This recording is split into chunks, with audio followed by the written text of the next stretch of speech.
Southern Fried True Crime covers cases that are not suitable for young listeners, and there may also be some explicit language used. Listener discretion is advised. Friends, I again implore you to comply with social distancing. Whether you have been officially ordered to or not, it's up to us to protect the most vulnerable during the COVID-19 crisis. Most little girls dream of having a baby. Our first toy is often a baby doll. The first dolls date back to the ancient civilizations of Egypt, Greece, and Rome.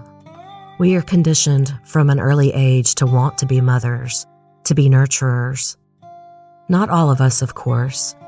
The percentage of childless women who are in the peak of their childbearing years range from 54% in our late 20s to 34% in our early 30s.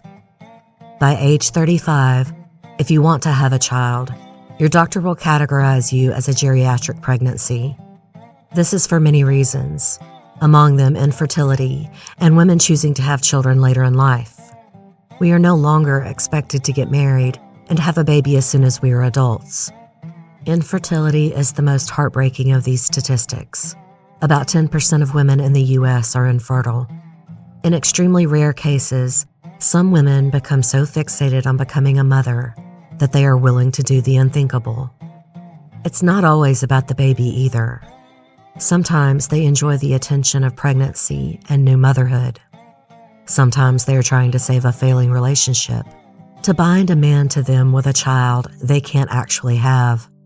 So they will fake a pregnancy, but as their fictional due date gets closer, they get more and more desperate.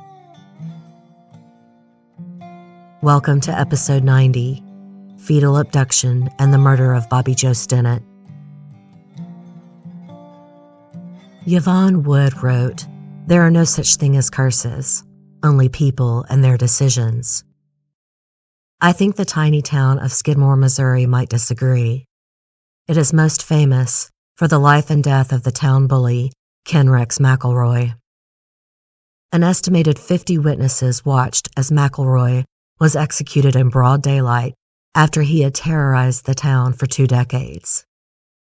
No one was ever charged in his murder, because every witness insisted they didn't see anything.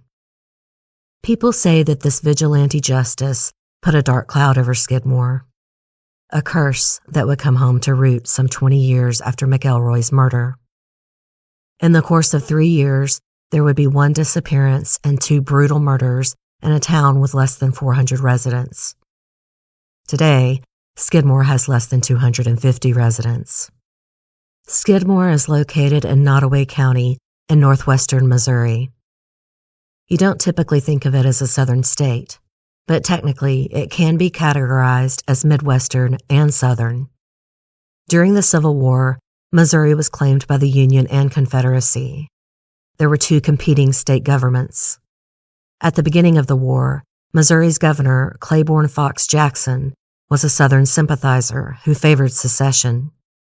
It was an unpopular stance for the state as a whole. Most people did not want to secede from the Union, but they also didn't support the war on the Confederacy. I've known this bit of Civil War history, but hadn't thought of it much until recently. I watched the documentary No One Saw a Thing about the murder of Rex McElroy and the effect it had on Skidmore. And I have considered covering the McElroy case before, but I know it's been covered by several podcasts, an award-winning book, a movie, and now this documentary. But fun fact, my husband and I lent our Southern accents to the podcast Minds of Madness when they covered McElroy over 2 years ago. After watching that new documentary and hearing so many Southern accents, I decided that instead of covering McElroy myself, I would cover another case from Skidmore. And I've never done anything like this one before. Before we get into the murder of Bobbie Jo Stinnett and the fetal abduction of her daughter, I do want to discuss the other 2 cases that have made the town of Skidmore feel as though they are cursed. And ironically, these 2 other cases are related to Bobbie Jo by marriage. The first is Wendy Gill. She was Joanne Stinnett's granddaughter. Joanne is Bobbie Jo Stinnett's step-grandmother-in-law. That might seem like a tenuous connection, but in a town as small as Skidmore, it's not. Joanne was as close to her stepchildren and step-grandchildren as she was her own kids. Her 25-year-old granddaughter Wendy and her boyfriend, Gregory Dragoo, were meth addicts. By the year 2000, meth had become a huge problem for the small town of Skidmore. Locals recall many meth house explosions, and most of the crime at that time centered around the highly addictive drug. Greg Dragoo was extremely controlling and abusive to Wendy, isolating her from her family. On the night of October 16, 2000, Greg Dragoo, in a methamphetamine rage, started hitting and kicking Wendy. She fell to the floor and did not fight back. He then carried her outside and threw her on the ground. She wasn't moving, and he continued to punch and kick her. A neighbor heard the noise, walked outside, and saw what was happening and called 911. Gregory Dragoo was sitting on his front porch steps at 406 East Elm Street when police and ambulance arrived. News reports said he stomped her to death. An autopsy would show she had 6 fractured ribs on her right side and 8 on her left side, and her liver was lacerated. Her official cause of death was blunt force trauma to her chest and abdominal injuries. She also had 2 black eyes, cuts and hemorrhages all over her scalp and her swollen face and neck. She was unrecognizable. Her mother had to identify her body by the rings on her fingers. Dragoo admitted the assault right away. He also said when he carried her outside, he thought she was already dead. Joanne Stinnett was alerted by a neighbor as Wendy was still in the ambulance. But when she reached St. Francis Hospital in Maryville, she learned her granddaughter was already dead. Wendy was laid to rest on October 20th at the Hillcrest Cemetery in Skidmore. In August of 2001, Gregory Dragoo waived his right to a jury trial and pled guilty to second-degree murder. He was given the maximum sentence for that charge, life imprisonment. The next tragedy to strike the Stinnett family was the disappearance of Branson Perry in April of 2001. He was Joanne's grandson. He was the son of Bob and Becky Perry. Bob Perry was Joanne Stinnett's son from her first marriage. She married 3 times and had a total of 9 children, including her stepchildren, to whom she remained close. Branson Perry was born February of 1981, the same year that Rex McElroy was murdered. He was 20 years old and already involved in drugs. He was blonde-haired, blue-eyed, with big ears that made him look much younger than he was. He had told his father about an incident that happened to him a few days before he disappeared. Branson had gone over to his neighbor's house, Jason Bierman. According to Branson, Bierman spiked his drink. While on this hallucinogenic drug, Branson shaved his pubic hair, danced naked around the house, and had sex with Bierman. His father Bob was angry because he felt Bierman drugged and used his son. But he also knew Branson did drugs and had slept with other men. He later admitted his son was homosexual. Branson was ashamed and knew what kind of humiliation he would suffer if this experience was made public. There weren't many, if any, openly gay men in Skidmore, a small town with less than 350 people. On April 11th, Bob had been in the hospital but was about to be released, so Branson enlisted his friend Gina to help clean up the house for his return. He walked outside at one point, and Gina saw him talking to 2 guys who were replacing the alternator in Bob's car. She said she yelled out the window, "Branson, what are you doing?" He answered, quote, "I'm going to put away the jumper cables, and then I'm going to run out for a bit. I'll be back in a few minutes." He was never seen again. Joanne Stinnett went to visit her son Bob in the hospital the next day and asked if Branson had been there the night before. He had not, even though he had been visiting his dad every night.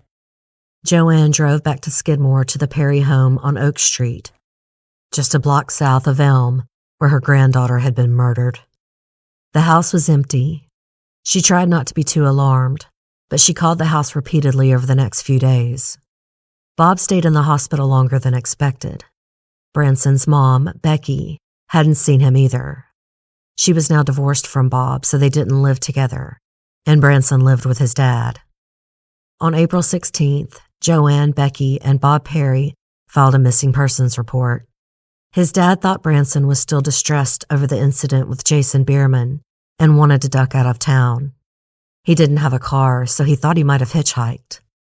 In April of 2003, the FBI was investigating a child pornography ring on the internet and came across a man named Jack Wayne Rogers. He was a Presbyterian minister and Boy Scouts leader who lived in Fulton, Missouri, about 3.5 hours away from Skidmore. They discovered his real name after filing a court order to America Online to obtain his identity. He went by the screen name Burger Butt, and he had many conversations in chat rooms with other pedophiles. He had described a disturbing scene with a blonde boy from Skidmore he claimed he had picked up hitchhiking. He kept calling him it in this horrific chat. I won't go into all the details because it's extremely graphic and upsetting, and it may not even be true. Jack Wayne Rogers was convicted of owning child pornography, obscenity charges, first-degree assault, and practicing medicine without a license. But he was not charged in connection with Branson's disappearance. That last charge is because he performed a gender reassignment surgery at a hotel in Columbia, Missouri. Rogers had his own disgusting reasons for performing this surgery that I also won't go into. The victim was desperate and could not afford the real surgery. She nearly bled to death before she went to an ER a few days later. After the internet chat was discovered, Rogers denied knowing anything about Branson Perry, even after he was sentenced to 30 years in prison, and Branson's mother begged him just to tell her where Branson's body was. He remains the only real suspect in Branson Perry's disappearance. If you want to learn more about Jack Wayne Rogers, I suggest Diane Fanning's book, Baby Be Mine. She devotes a chapter to Branson's disappearance and goes into the graphic details found on Rogers' computer. Rogers is still incarcerated in a federal prison in Fort Worth, Texas. He is 75 years old and still has 9 years to serve. I'm going to pause now for a short commercial break. On December 16, 2004, 23-year-old Bobbie Jo Stinnett had set up a meeting with a woman named Darlene she had met over the internet. Bobbie Jo bred rat terriers, and she ran her business online, calling it Happy Haven Rat Terriers. A woman named Darlene Fisher contacted Bobbie Jo on December 15th because she wanted to come look at Bobbie Jo's new litter of rat terriers. They agreed to meet the next morning at Bobbie Jo's house. She lived at 410 Elm Street, about 4 houses down from where Wendy had been murdered. Bobbie Jo was very popular and respected in the online community of rat terrier breeders. They had a chat room called Ratter Chatter, where she often gave advice. And she met people in the community all the time. She was not worried about this woman coming to her home. Bobbie Jo was born in Maryville, Missouri on December 4th, 1981. Also the same year Rex McElroy was murdered in the streets of Skidmore. Her parents were Becky and Joseph Potter. Becky and Joseph, known as Buck, had married in 1978. Becky had suffered one miscarriage before she became pregnant with her dream baby, Bobbie Jo. Buck wasn't much of a husband. He had no real interest in working and supporting his wife, much less his newborn daughter. He eventually deserted Becky and Bobbie Jo, moving to Texas. Their divorce was final in 1985. Becky remarried, and when Bobbie Jo was 13, her half-brother Tyler was born. Becky Harper worked hard in Skidmore, especially after Buck left. She worked at the B&B market in town to support her little girl. Bobbie Jo was born with a cleft palate. She had corrective surgery at 2 years old, as well as tubes put in her ears after many painful ear infections. Despite the repair, Bobbie Jo had a slight speech impediment when she was little, causing her to be shy and speak slowly as she grew older. She went to Nottoway Holt High School in Graham, Missouri, where she joined 4-H and became a cheerleader, overcoming her childhood shyness. She worked on the school newspaper and yearbook and was very popular. She was an honor student who loved to ride horses. She graduated in the year 2000. While still in high school, Bobbie Jo got into a serious relationship with a childhood friend named Zeb Stinnett. Zeb Stinnett was Joanne Stinnett's step-grandson. She was married to his grandfather, A.B. Stinnett. Zeb's father was Danny Stinnett.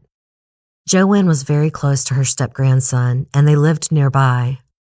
After graduation, Bobbie Jo got a job at a feed and supply store just off the state highway, and Zeb got a job at the Kawasaki Motor Plant in Maryville, Missouri. Even at her first job, she talked about her dream of breeding rat terriers and making it a business. Her first dog, named Tipsy, had a litter in January of 2002, and Bobbie Jo's home business began. She and Zeb married on April 26, 2003, and she quit the feed and supply store for a better-paying position at the Kawasaki plant with her husband. By 2004, Bobbie was a popular and respected breeder within the rat terrier community, and she often went to dog shows. Many people spoke of her natural ease with dogs, one friend telling author Diane Fanning that dogs just melted in her presence. They seemed to bond with her almost immediately. She was a natural. Her business was going great, and that spring, she found out she was pregnant. Her due date was January 16th, and in November, she and Zeb found out they were having a baby girl. Bobbie Jo planned to name her child Victoria Jo. Photographs of Bobbie Jo show a glowing, beautiful mother-to-be. She had light brown hair and large brown eyes. One photo taken November 14th at a dog show in Oklahoma shows her with a cute baby bump, leading a dog. She was that kind of perfect, beautiful pregnant woman with no other weight except her bump. At around 12:30 p.m. on December 16th, Bobbie Jo opened her door to the woman she knew as Darlene. She and Darlene took the puppies outside and played with them for a while. The last relative to speak to Bobbie Jo was her mother, Becky. She called at 2:30 to make sure that her daughter could still give her a ride home from work at 3:30. Bobbie Jo promised she would, and they hung up. At 3:30, when Bobbie Jo didn't show up, Becky started calling her house but got no answer. She only worked about 2 blocks from where Bobbie Jo and Zeb lived, so she walked over there. She saw the front door was open and called out to her daughter but got no answer. She went in and found Bobbie Jo lying in a pool of blood in the dining room. She called 911 at 3:38 p.m. This next part is gruesome, so skip ahead if it will trouble you. Becky saw that her daughter was covered in blood. Her belly was splayed open, revealing her internal organs. Even the soles of Bobbie Jo's feet were covered in blood. On the call to 911, Becky was almost incoherent and still couldn't believe what she was seeing. She told the operator, quote, "My daughter's intestines exploded." The 911 operator asked if Bobbie Jo was still breathing, and Becky said, "I don't know," but immediately dropped to the floor, following the operator's instructions for CPR. The closest first responder was Nottoway County Sheriff Ben Espy, and he was in Maryville when he got the call. He made the half-hour drive to Skidmore in 14 minutes, and Becky was still giving CPR to her daughter, crying to the sheriff that she needed help. The sheriff and Becky worked together until the ambulance got there 5 minutes later. Skidmore, a town without so much as a fast food restaurant, was a half-hour away from emergency services. The EMTs took over CPR but quickly realized it was too late. Bobbie Jo was dead. The sheriff told them that she was 8 months pregnant, and the EMT pointed out the cut umbilical cord. He said, quote, "This lady has been murdered because someone came to get that child out of her body." Even though she was dead at the scene, the EMTs rushed her to the hospital anyway, where she was formally pronounced dead. At the hospital, it was found that there were 2 ligature marks on Bobbie Jo's throat. She had been strangled from behind. They also noticed that the incision on Bobbie Jo's abdomen was jagged. Sheriff Espy worked quickly. He knew that his department would need help and needed it fast. He called in the FBI to assist as he looked over the scene. Bobbie Jo had suffered greatly and had put up a hell of a fight. The struggle began in the bedroom, and there were blood clots everywhere. Bobbie Jo had initially been strangled, but as her attacker cut into her belly, she awoke and stood up, trying to fight for her life. The blood on her feet proved that. And her body was found in the dining room. She had blonde hairs clutched in her hands, and she did not have blonde hair. Hers was brown. She had fought desperately for her life. Police found no forced entry into the home, and one of Bobbie Jo's neighbors reported seeing a dirty pinkish red two-door vehicle in Bobbie Jo's driveway from around 12:30 p.m. to when he left his house at 2:30 p.m. Police immediately began searching for the car, which they thought was a Honda. But Nottoway County borders Iowa, Kansas, and Nebraska. That's a huge search area. And naturally, Zeb Stinnett's alibi was checked just in case this was a domestic violence incident. But he had never left his job at Kawasaki Motors that day. Just an hour and a half after he found Bobbie Jo, Sheriff SB called the state headquarters for the Amber Alert system in Jefferson City. They needed to know hair and eye color, skin complexion, and the size and weight of the abducted baby. SB could not provide any of these answers, so his request was denied. SB had already spoken with the medical staff at St. Francis, who told him that the baby could still be alive, but it would need treatment right away as it was premature. Aside from a possible lack of oxygen, there was no way to know what other injuries the baby had suffered. SB was determined to find a way to get Bobbie Jo's baby on the Amber Alert system. He called U.S. State Representative Sam Graves at his home, hoping he could help get through the red tape. The congressman for his district also happened to be the brother of the United States Attorney Todd Graves in Kansas City. SB also called in the Missouri State Highway Patrol, and they called the St. Joseph's Police Department, the next largest city in Missouri. It was all hands on deck, as police from every jurisdiction searched dumpsters, trash on the side of the road. They looked in streams, searched creek beds and riverbanks, all the while looking out for the car Bobbie Jo's neighbor had described. The first St. Joseph detective to enter the Stinnett home oversaw the team of crime scene technicians and then went to look at the computer he saw in the kitchen.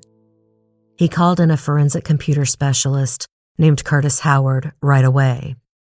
Howard brought his own equipment, and then he took the Stinnett computer out of the crowded house to a command post parked on the street. He knew that he needed to image the hard drive to find everything, but that could take up to 6 hours. He decided to boot up the computer and see what he could find for himself quickly. It didn't take him long to find a chat room, where he found a conversation Bobbie Jo had with a woman from Fairfax, Missouri, who was supposed to meet her that day. The email address was fisher4kids@hotmail.com.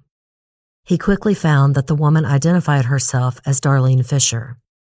Police immediately sent officers to Fairfax, less than a half hour from Skidmore, and they searched official records for any Darlene Fisher in the area. They found none. Every passing minute was excruciating for Sheriff Espy and the rest of the huge force of officers involved. They were determined to find this baby. At 12:30 a.m. on the 17th, they finally got their Amber Alert, and it went coast to coast. Congressman Graves had pulled every string he could and overcame the bureaucratic red tape. The call went out telling people to report any abandoned or discarded bloody clothing or towels. They warned that it was a small infant and could have health issues and would have a very recently cut umbilical cord. An anonymous tip came from the Amber Alert, pointing investigators to a small town in Kansas. Not long after that tip, in the early morning of the 17th, investigators found the IP address for the Fisher's 4 Kids email.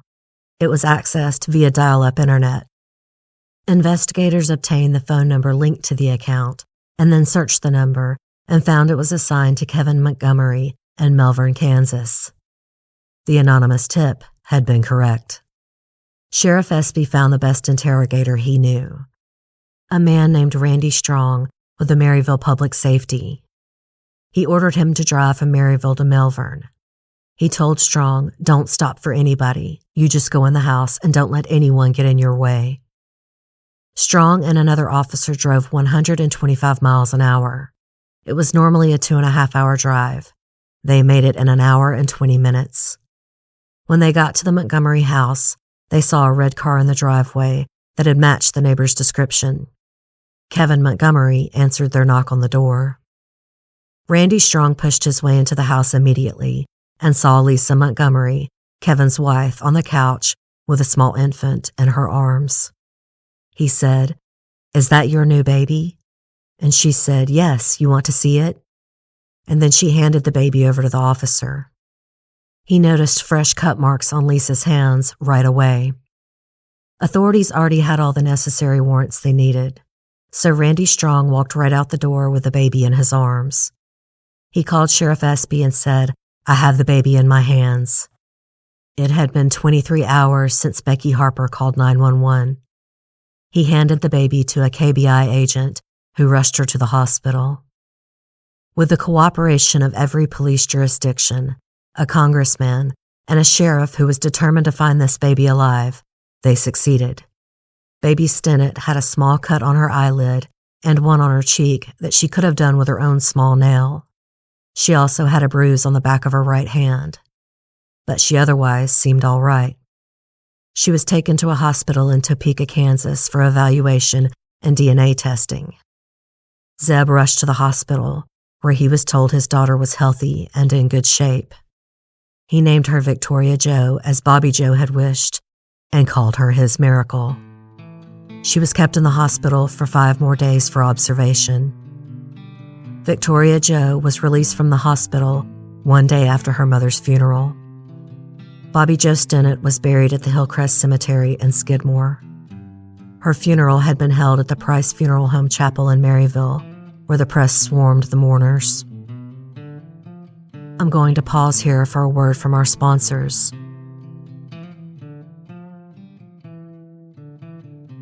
As police questioned the couple, a bewildered Kevin Montgomery kept insisting this was all a big mistake. Lisa Montgomery told investigators she had given birth at the Birth and Women's Center in Topeka on the 16th. They called this clinic, and there had been no births that day.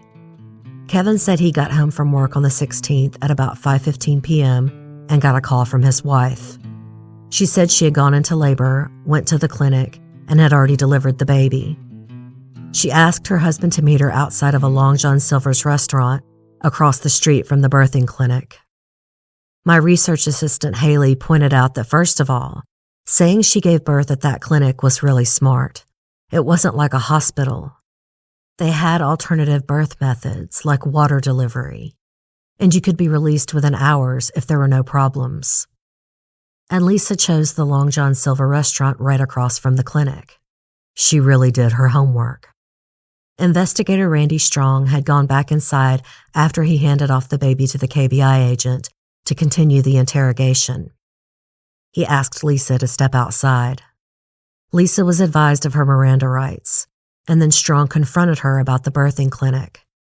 There had been no baby born there on the 16th. He told her she was lying. She then claimed that they couldn't afford the clinic, and so she had 2 friends help her. Strong asked her for their names, and then Lisa said, well, they weren't actually in the house, just available by phone. She said she gave birth in the kitchen and threw the placenta in a nearby creek. So then Strong asked her, why did she lie to her husband? Lisa then asked if they could go to the sheriff's office to finish the questioning. And when they got there, she confessed.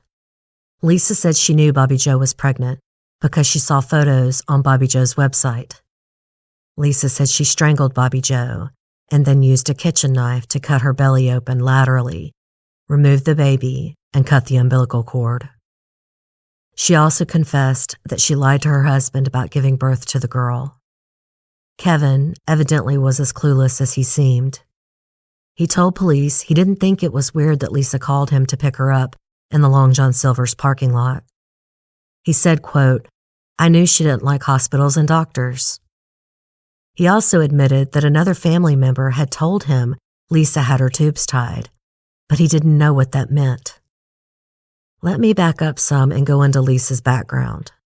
She may have appeared harmless and sweet to those who didn't really know her, but many people in her life knew the real Lisa. She was born Lisa Marie Hedberg in Washington State on February 27, 1968. Her parents were Judy and John. Her younger sister Patty was born in 1970. Her mother told Diane Fanning that she was a smart little girl who read a lot, but she liked to tell tall tales. When her parents separated, she told everyone her father had died in Vietnam. Judy soon met a single father named Jack Kleiner. He had 5 kids. Desperate and in poverty, Judy clung on to him quickly and moved with him to Oklahoma.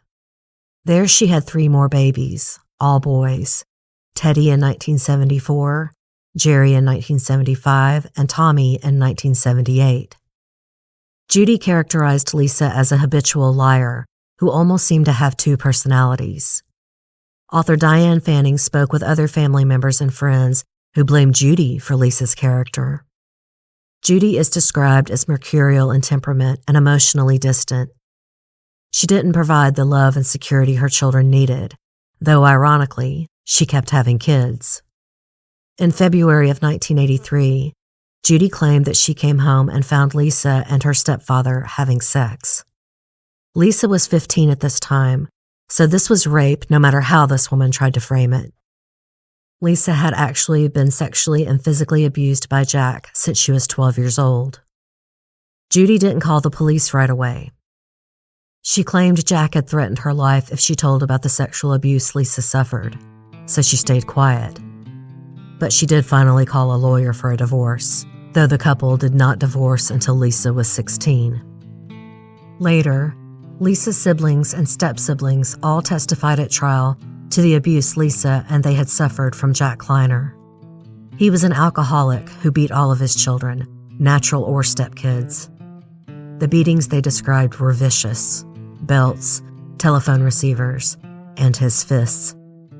There is no indication in court documents or elsewhere that Jack beat his wife, but plenty of people said she turned a blind eye to the abuse her children suffered. By the summer of 1984, she was a single mother again, now with 5 kids. She married a man named Richard Bowman. He had children, but they were all grown. His son Carl was in the Navy and returned home in 1986. He was immediately interested in the now 18-year-old Lisa. She married her stepbrother Carl in August of 1986 and had her first child in January of 1987. A girl named Desiree was followed in quick succession by 3 more kids: Chelsea in 1988, Carl Jr. in 1989, and Kayla in 1990. Kayla was born 2 months premature, and her doctor recommended a tubal ligation. Lisa later said that her mother and Carl forced her to have her tubes tied. Carl divorced Lisa in 1993. He was tired of her lies. He was tired of working long hours to support so many children. Lisa was supposed to take care of the house and the kids, but it was always filthy, with roaches crawling all over. She ignored her children, preferring to lie on the couch reading books. Carl moved to Springdale, Arkansas, leaving Lisa and his children behind, but she soon followed him there. Even though Carl knew she had her tubes tied, Lisa told him that she was pregnant. He knew that sometimes the procedure wasn't always foolproof, and Lisa had certainly proven to be fertile before. So the couple joined a church, went to counseling, and remarried in June of 1994. And all of a sudden, Lisa was no longer pregnant. Later, in 1994, Lisa claimed she was pregnant with twins. By now, Carl knew she was lying. And while she now had a hobby of raising chickens and goats, she still wasn't taking care of her children.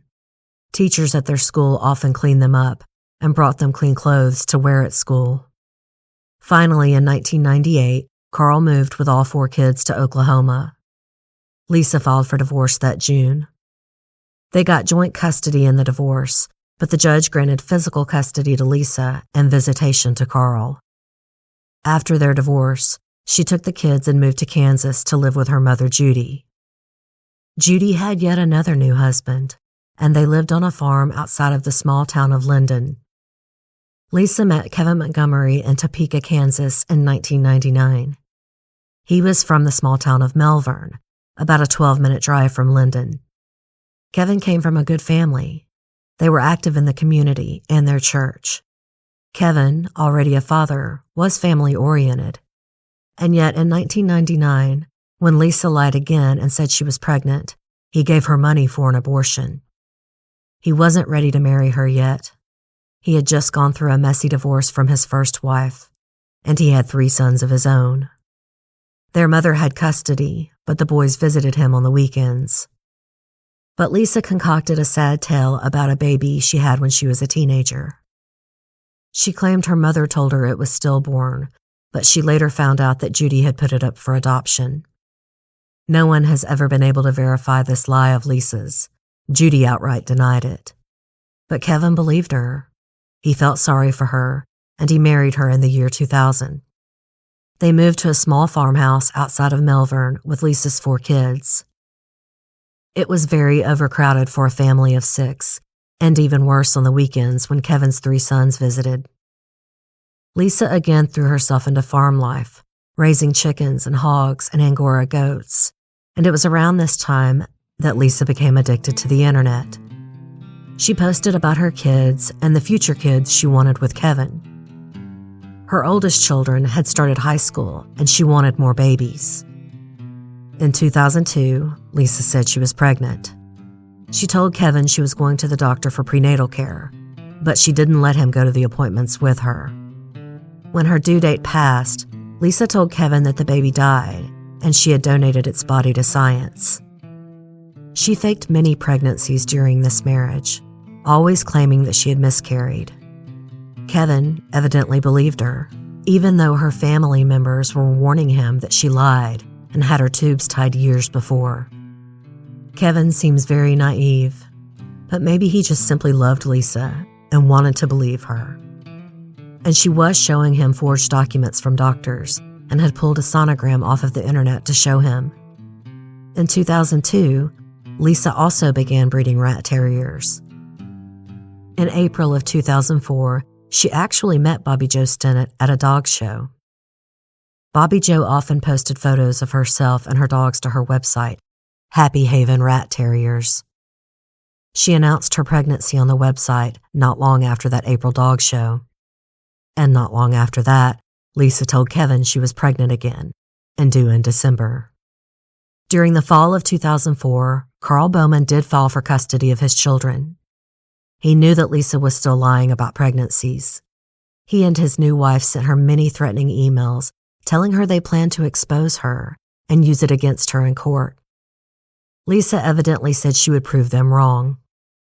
She was wearing maternity clothes, and Kevin and most of her friends believed her. But some didn't. Even her pastor was wary. He remarked that she seemed kind of small to be having a baby that soon, but Lisa said, quote, "I've always had small babies," and the pastor let it go. In December 2004, Lisa set up a fake online profile and joined the rat terrier community under the name Darlene Fisher. She said she lived in Fairfax, Missouri. Fairfax is around 25 minutes away from Skidmore. On December 15th, this Darlene contacted Bobbie Jo on that internet chat room, Ratter Chatter. Darlene said she wanted to look at Bobbie Jo's litter of rat terriers. They agreed to meet at Bobbie Jo's house the next morning. On the evening of the 15th, Bobbie Jo told her husband and her mom that a woman from Fairfax was going to stop by and look at the puppies in the morning. Zeb would be at work. On the morning of December 16th, Lisa traveled nearly 3 hours from Melbourne, Kansas, to Bobbie Jo's house in Skidmore, Missouri. As I explained above, after Bobbie Jo got off the phone with her mother, Lisa attacked her, strangling her from behind with a cord she had brought with her. After she murdered Bobbie Jo and took the baby, she drove a short distance from the house and clamped the umbilical cord and suctioned mucus from the baby's mouth. She cleaned up the baby with wipes, drove 2 hours to Topeka, and then called her husband to report the birth. He came and picked her up. They visited their pastor and stopped at a small restaurant called the Whistle Stop Cafe, all supposedly on the day Lisa had given birth. By the time she got home that evening, she had posted a photo of Victoria Jo online and in emails to friends and said she had named her baby girl Abigail. It was about 7 hours later that Maryville, Missouri officers were banging on her door. On January 12, 2005, Lisa was charged in federal court with kidnapping resulting in death. Kevin maintained his ignorance, insisting he believed his wife.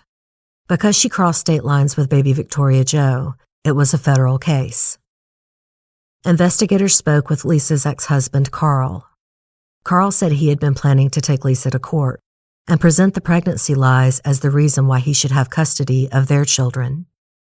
He and his wife had been sending emails to Lisa to let her know they were going to expose her.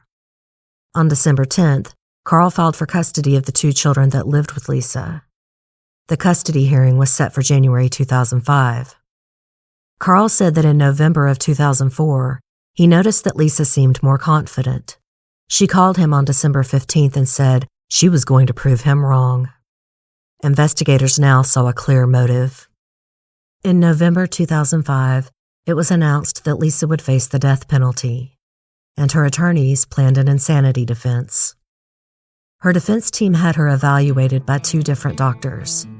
Both of them diagnosed Lisa with depression, borderline personality disorder, PTSD, and pseudopsoriasis. The Diagnostic and Statistical Manual of Mental Disorders defines pseudopsoriasis as a false belief of being pregnant with objective signs of pregnancy, which may include abdominal enlargement, breast engorgement, reduced menstrual flow, a false sensation of fetal movement, and even labor pains on the supposed due date. And while Lisa had remained small during her fake pregnancy, she did often show off a hard, small belly, encouraging Kevin and her friends to feel the baby kick. However, the federal prosecutor's doctor disagreed. Dr. Park Dietz said she did indeed have depression and borderline personality disorder, but he disputed that she suffered from pseudopsoriasis. Dietz had testified in other high-profile cases where a defendant's sanity was in question, including Jeffrey Dahmer, the Unabomber Ted Kaczynski, and John Hinckley Jr., the man who had tried to assassinate President Ronald Reagan. He was a respected and well-known professional in the field. The federal prosecutors came well prepared. Lisa's trial began on October 4, 2007, in the Western District of Missouri. Federal prosecutors said that Lisa planned the abduction, and she had searched the internet about how to perform C-sections and home births. The prosecution said Lisa was not insane at the time of the killing. Instead, Lisa was worried that her ex-husband Carl was going to expose her lies about being pregnant. The defense did not deny that Lisa killed Bobbie Jo. Instead, their defense was that Lisa was mentally ill at the time of the murder, that she suffered from PTSD and pseudopsoriasis. They claimed Lisa's mental illness and a custody battle with her former husband caused her to kill Bobbie Jo. The defense put on the 2 experts they had hired to explain pseudopsoriasis. One doctor claimed that Lisa was in a dissociative state, similar to sleepwalking when she killed Bobbie Jo. The defense doctor said Lisa's PTSD from childhood sexual abuse predisposed her to pseudopsoriasis. To sustain her pregnancy delusion, Lisa looked up C-sections, home birth, and hormones to assist in delivery. One psychiatrist pointed out that she had gained 25 pounds during the fake pregnancy and experienced morning sickness. Dr. Park Dietz was called to the stand to refute the testimony of doctors and psychiatrists hired by the defense. He said that there was enough evidence to prove that Lisa knew she wasn't pregnant. He insisted she did not have pseudopsoriasis. He gave examples. Lisa knew she had her tubes tied and couldn't have any more children. And with her actual pregnancies, she had always gotten prenatal care, and her husband went to doctor's appointments with her. And she had always given birth at a hospital. This time, Lisa didn't get prenatal care. She forged documents and had a fake sonogram. She refused to allow her husband to accompany her to the doctor. And she claimed to give birth at a small clinic instead of a hospital. He said to top it all off, in September of 2004, as Lisa was telling her husband and friends that she was pregnant, she filled out a life insurance application and indicated that she was not currently pregnant. Dr. Dietz said anyone having actual delusions of being pregnant wouldn't have manufactured proof showing that they are pregnant. He gave the following example, quote, "Someone having delusions of aliens planting transmitters in their home may destroy their home looking for the transmitters, but they wouldn't go to Radio Shack to buy one and plant in their home to prove the delusion." If Lisa was delusional, she would have told the same story over and over, and no one would have been able to talk her out of it. But Lisa constantly changed her stories. How many times she'd been pregnant in the previous years, how and where she gave birth to baby Abigail, and how she had murdered Bobbie Jo. Kevin's ex-wife, Lori, testified that Kevin had, quote, "poor social skills and is easily manipulated," explaining why he didn't see through Lisa's deception. Zeb testified that after finding out Bobbie Jo had died and their baby had been abducted, he broke down. When he got the baby back, he moved in with his mother and didn't return to his house until April of 2005. He said that Bobbie Jo's death had devastated his life. The jury deliberated for 4 hours before they found Lisa guilty of kidnapping, resulting in death. For the penalty phase, Lisa's defense asked the jury to give her life in prison without parole because of the physical and sexual abuse she suffered as a child. The prosecution said that Lisa was faking mental illness to help get a lesser sentence. They also said that very few people who are sexually abused go on to kill. On October 26, 2007, after deliberating for more than 5 hours, the jury found that Lisa should receive the death penalty. On April 4, 2008, Lisa was officially sentenced to death.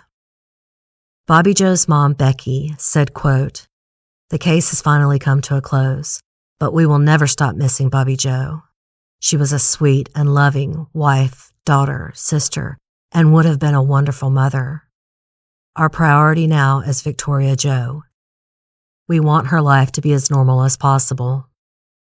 Lisa appealed her conviction and sentence to the United States of Appeals, and it was denied on all grounds in 2011. All other appeals have also been denied. At the time of the trial, Kevin was still married to Lisa. He even wore his wedding ring on the stand. There are 53 women on death row in the United States. Lisa is the only woman on federal death row. As of today, she is not on the list of 2020 scheduled executions. At the time she was sentenced, Lisa was the third woman to get the federal death penalty. But the other 2 women have since had their sentences changed to life in prison. According to the National Center for Missing and Exploited Children, there have been 20 fetal abduction cases going back to 1974. Though I've also seen a study from a professor in Indiana who said the number is really closer to 30. So it is extremely rare. The NCMEC said that the typical offender ranges in age from 12 to 53 and is frequently overweight. The offender often indicates that she has lost a baby or is incapable of having one and is usually married or living with a boyfriend. She typically lives in the same community as her victim and plans the abduction, but doesn't always target a specific victim. Sometimes she just seizes the opportunity. And the baby's race or skin color almost always matches the offender. The husband or significant other rarely has any participation in the planning or execution of the abduction. They are often very gullible. They want to believe their significant other really gave birth or adopted the child. Or they want out of the relationship, and the offender fakes a pregnancy and plans the abduction, hoping to get them to stay. I had an interesting discussion with my research assistant, Haley. She always asks me what I think about a murderer, and she asked if I thought Lisa was insane. I said that by legal definition, no. You must be able to prove a defendant does not know right from wrong at the moment of the murder. They must be in some sort of psychotic episode, unable to tell fantasy from reality.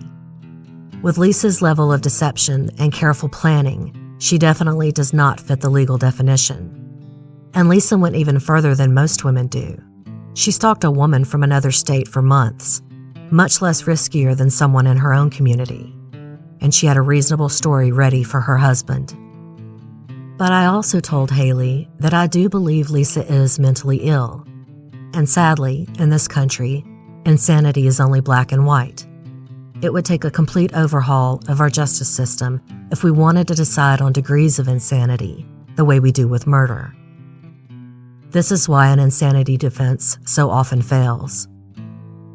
Prisons are full of schizophrenics and other people with different forms of mental illnesses, but you must be legally insane within the moment. If you remember my Mrs. Robinson episode, number 79, her murderer was not deemed sane enough to stand trial initially, but once he was medicated and fit for trial, he was found guilty of her murder.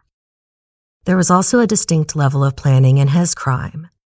He was even released on parole, only to have it revoked after he went off his meds and became violent again. He is schizophrenic and is still in prison to this day. Our courts are only concerned with legal insanity, not medical insanity.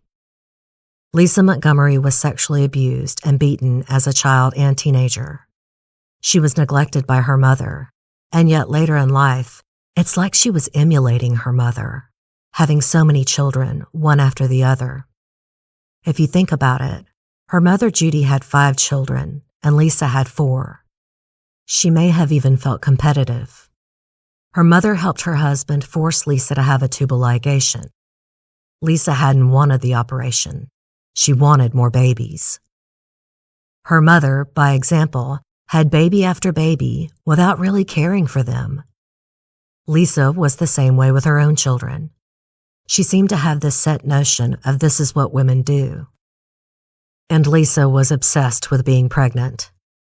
Whether it was to hold on to a man in her life, like with her first husband, or because she just enjoyed the attention. I think that's the case with her second husband. Together, they already had 7 children.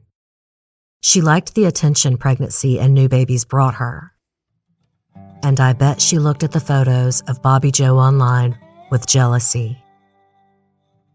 She coveted what the happy young mother-to-be had: a normal life, a new pregnancy, a new beginning. Lisa had never been normal, but she knew what it looked like. Southern Fried True Crime is written and produced by me, Erica Kelley. The original graphic art is by Coley Horner, and Southern Fried's original music is by Rob Harrison of Gamma Radio.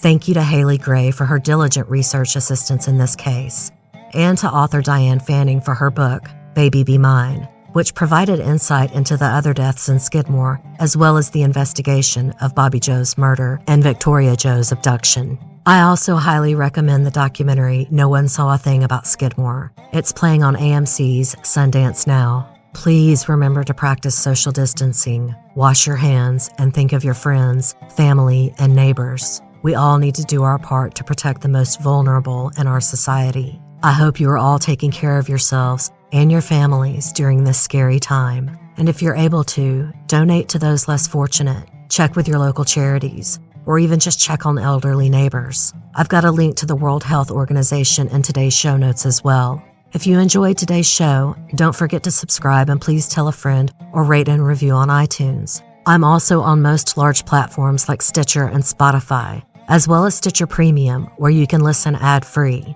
If you have any case suggestions, please email southernfriedtruecrime@gmail.com. I'm sorry, but I no longer answer private messages on social media. I manage 3 platforms, and it's just too overwhelming. But please, feel free to reach out by email. Not only do I get my most interesting and little-known cases from listener suggestions, I love hearing from you guys. Until next time, thanks so much for listening. Wash your hands, and y'all take care.